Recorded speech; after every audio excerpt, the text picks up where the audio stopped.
नमस्कार, श्री स्वामी समर्थ मैत्रिणींनो. आज आपण फोरटक्स ब्लाऊजचं कटिंग पाहणार आहोत. तर मापासाठी जो ब्लाऊज आहे तो प्रिन्सेस कट आहे. 2 ब्लाऊज त्यांनी मापाला दिलेले आहेत. तर या ब्लाऊजवरून आपण चेस्ट मोजून घेऊया. तर ज्या बाजूने हुक आहे त्या बाजूने काखेपासून हुकापर्यंत असा टेप पकडायचा आणि मोजायचं. तर 9 इंच येते. तर 9 आता दोन्ही या काखेपासून या काखेपर्यंत हुक लावून घ्यायचे पहा आणि मग मोजायचे. तर किती 18 इंच येते, म्हणजे 36 इंच चेस्ट आहे आपली या ब्लाऊजची.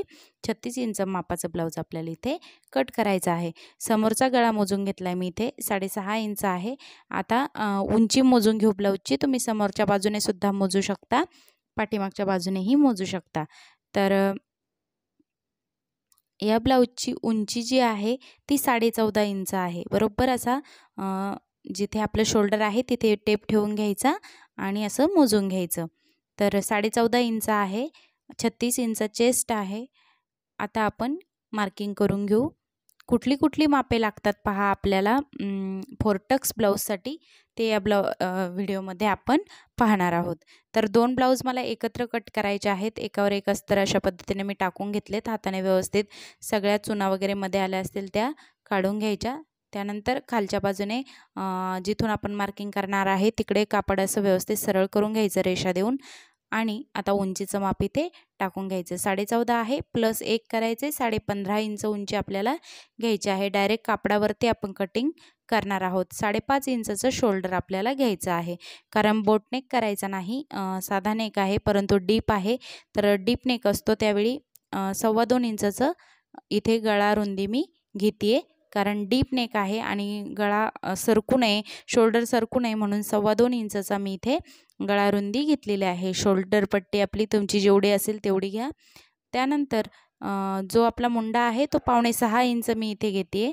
6 इंच घेतात जनरली 36 इंचमध्ये, परंतु कुणाकुणाची चेस्ट फुल बस जे असतं ते हेवी नसतं, त्यावेळी 5.25 इंच घेतलं तरीही चालतं.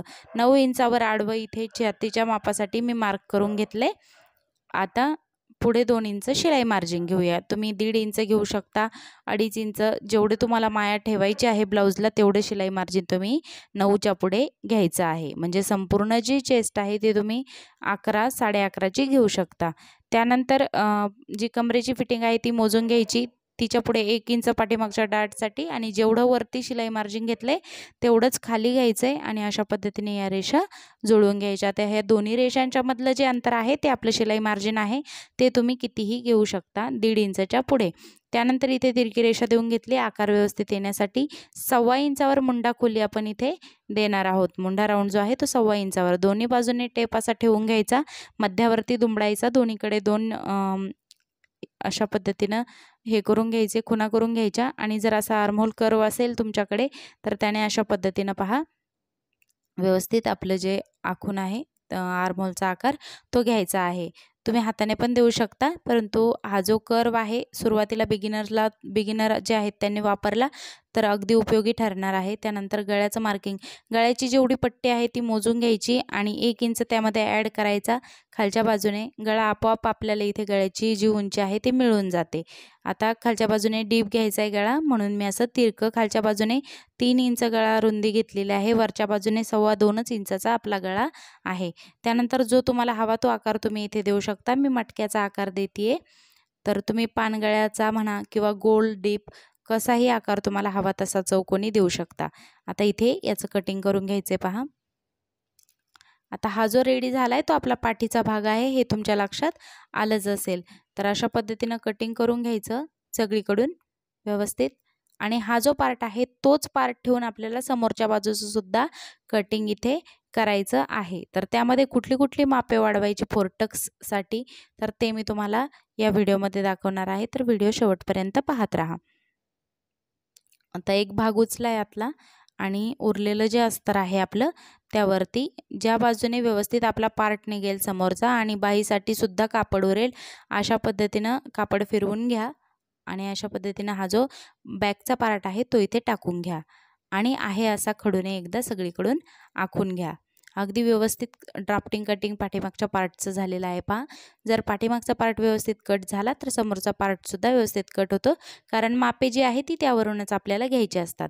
आता सगळीकडून अशा पद्धतीनं आखून घ्यायचं आहे, जसं आहे तसं अगदी आणि आता पहा कुठे कुठे वाढवायचं मी तुम्हाला सांगते. तर सगळ्यात अगोदर अलीकडची जी गळ्याच्या साईडची जी रेषा आहे तिच्या बाहेर अर्धा इंच वाढवून घ्यायचं आहे समोरच्या हुकाई पट्टीसाठी.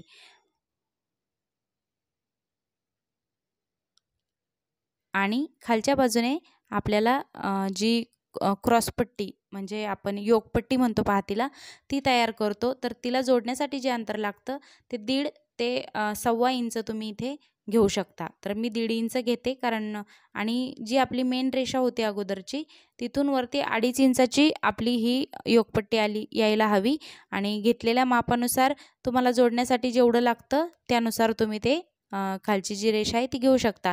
तर संपूर्ण पट्टी 3.5 इंचाची इथे रेडी व्हायला हवी म्हणजे जोडल्यानंतर 2.5 इंचाची रेडी होते.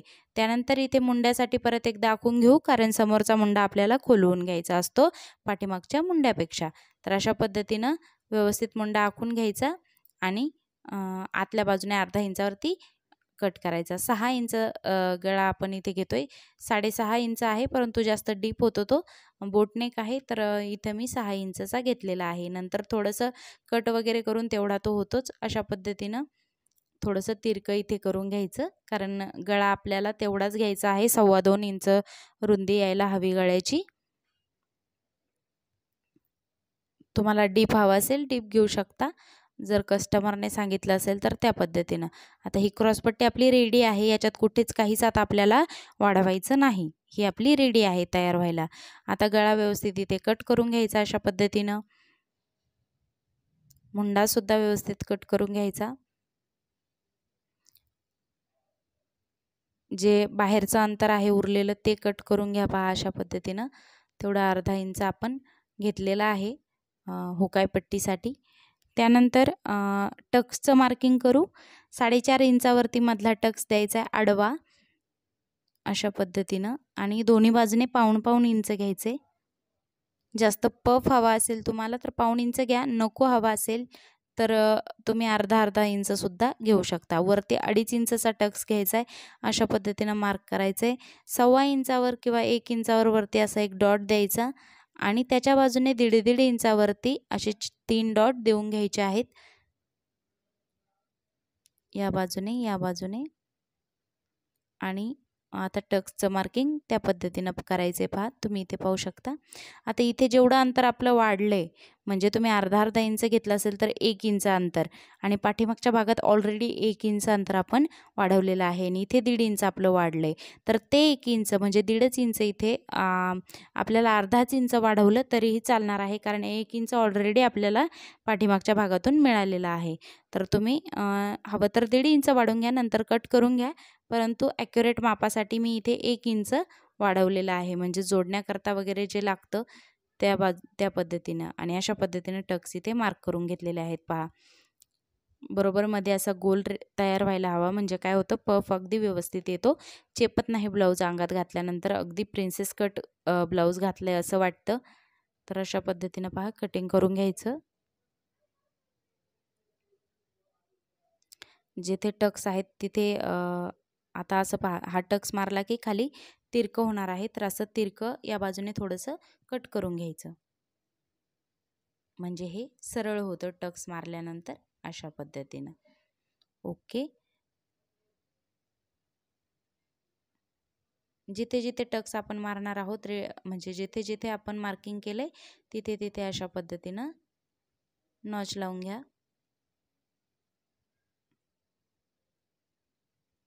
म्हणजे आपल्याला टक्स मारायला सोपं जातं. आता पाठीमागचा भाग रेडी झाला आहे. समोरचा भाग रेडी झाला आहे. पाठीमागच्या भागावरती कुठे पाठीचा टक्स जो आहे ते मार्किंग तुम्हाला सांगायचं राहिलं होतं. आडवा 4.5 इंचावर घ्या. उभा 4.5-5 इंच घेऊ शकता. त्यानंतर दोन्ही बाजूने अर्धा इंच जे 1 इंच अंतर आपण वाढवलं प्रॉपर तेवढं त्यात जायला हवं आणि असं तिरकं करून घ्या कारण हा टक्स मारल्यानंतरसुद्धा इथे असा कोना निघतो पहा तर तो निघू नये म्हणून अशा पद्धतीनं तिरकं कट करून घ्या. ओके. असं सरळ तयार होईल मग आपलं जोडल्यानंतर. गळा लगेचच इथे मी कट करून घेते. तुम्ही गळ्याचा कुठलाही आकार घेऊ शकता. मटक्याचाही समजा यापेक्षा वेगळा तुम्ही घेऊ शकता. डीप म्हणा किंवा वरच्या बाजूने थोडासा खोलून त्यांना जसा हवा आहे त्यांनी जसं सांगितलं आहे तसा मी इथे कट केलेला आहे. ओके.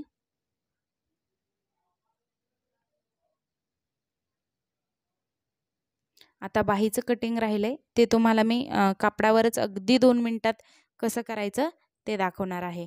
आता हा जो उरलेला कापड आहे तो अशा पद्धतीने आडवा टाकून घ्यायचा एकावर एक.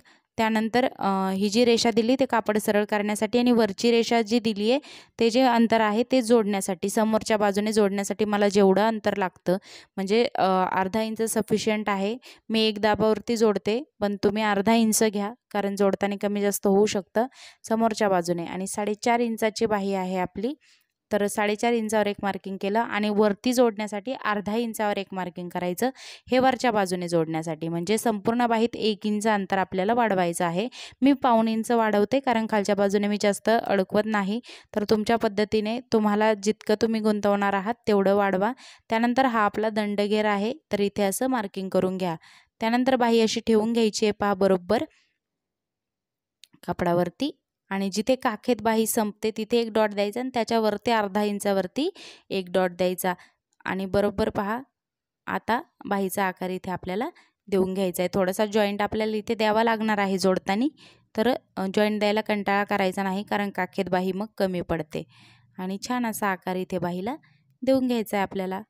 अगदी सुंदर अशी बाही अगदी 2 मिनटात आपली इथे रेडी झालेली आहे. जास्तीची मापे कुठेही आपल्याला घ्यावी लागलेली नाहीत. फक्त बाही आपण टाकून घेतली, दोन्ही बाजूने अर्धा इंच अंतर वाढवलं आणि अगदी सोपं आहे बाही कटिंग. पण का काय माहिती बऱ्याचशा महिलांना या बाही कटिंगचा प्रॉब्लेम येतो की बाही कटिंग लवकर लक्षात येत नाही, तर त्याचा सेपरेट व्हिडिओ आपल्या चॅनलवरती अवेलेबल आहे, तर तिथे जाऊन तुम्ही पाहू शकता. तर समोरच्या बाजूने जो मधचा आकार द्यायचा असतो अर्ध्यात तो मी देऊन घेतला इथे बाहीला पहा. म्हणजे बाही डाऊन करून घेतली, ती जी बाजू आहे ती समोरच्या बाजूनं यायला हवी. आता पिसावरती आपण सगळे पार्ट जे आहे ते टाकून कट करून घेणार आहोत. तर व्हिडिओ शेवटपर्यंत तुम्ही पाहत आलात तर खूप खूप धन्यवाद. आणि तुम्हाला व्हिडिओ समजत असेल, मी सांगितलेलं समजत असेल किंवा तुम्हाला आणखी कुठली माहिती हवी असेल तर तुम्ही मला कॉमेंटमध्ये सांगू शकता. आणि व्हिडिओ जेव्हा तुम्ही पाहून जाणार आहात तर एक लाईक नक्कीच करा, कारण तुम्ही एक लाईक केल्यानंतर ते व्हिडिओ पुढे 10 जणांपर्यंत पोहोचतो, म्हणजे ज्यांना गरज आहे त्यांच्यापर्यंत व्हिडिओ माझा पोहोचणार आहे. जर तुम्हाला समजत असेल आणि तुम्हाला आणखी नवीन कटिंग वगैरे हवं असेल दुसऱ्या मापाचं तर तुम्ही कॉमेंटमध्ये मला नक्कीच सांगा, त्यावर व्हिडिओ बनवण्याचा प्रयत्न मी करणार आहे. तर अशा पद्धतीने पहा, कापड नेहमी आपण काय करायचं आहे पाहून घ्यायचं आहे कुठल्या बाजूने आपल्याला पुरणार आहे, डिझाईन वगैरे असेल बाहीला किंवा काय, तर तशा पद्धतीनेच कापडावरती आपले पार्ट टाकून घ्यायचेत आणि बरोबर असे कट करून घ्यायचेत पहा. आता हा पाठीचा पार्ट आहे. जास्त कापड ठेवायचं आहे, कारण काय होतं आपण आता मी हे खेटून का कापते अगदी जवळून, तर याला जे आहे ती मी अंडरग्राऊंड फिनिशिंग देणार आहे, जे गोट असतात ज्याची टिप कुठेही दिसत नाही, तर त्यासाठी मी असं जवळून कट करून घेते आहे. परंतु तुम्ही काय करायचं आहे, जर तुम्ही तशी फिटिंग करणार नसाल, तशी फिनिशिंग देणार नसाल तर गळा वगैरे असा कापून नाही घ्यायचा, जोडल्यानंतर कट करायचा. पण इथे मला आता तसं करणं गरजेचं आहे म्हणून मी जवळून कट करून घेते आहे पहा. जर तुम्हाला तशा फिनिशिंगचा ब्लाऊज कसा शिवला जातो हे पाहायचं असेल तर मला कॉमेंटमध्ये सांगा, मी नक्कीच तुम्हाला शिवून दाखवेन.